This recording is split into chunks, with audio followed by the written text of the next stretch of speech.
In the world of UFO mysteries, it has become the most celebrated of them all. In the absence of any physical evidence, it all comes down to a question of faith. In the course of our investigation, we have encountered a wilderness of fact and fantasy. Credible witnesses relate incredible tales with apparent sincerity.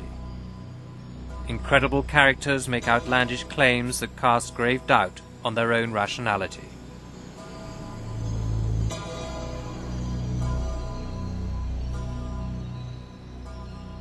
But could so many ordinary people from the rural heartland of America be either lying or afflicted by a false memory syndrome that leads to similar accounts of the same story?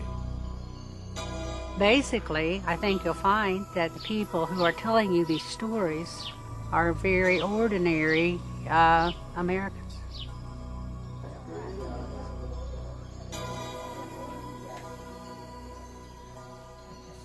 I know it happened. I know it was real. The threats were real.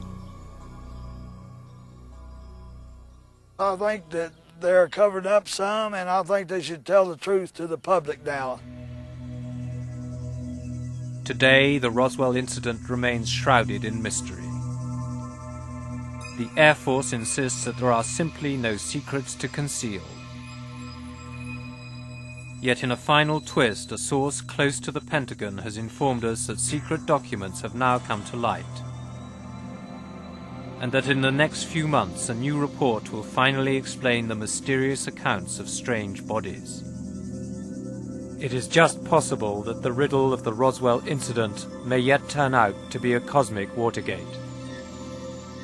General Ramey describes the object as being of flimsy construction, almost like a box type. He says that it was so battered that he was unable to determine whether it had a disc form, and he does not indicate its size.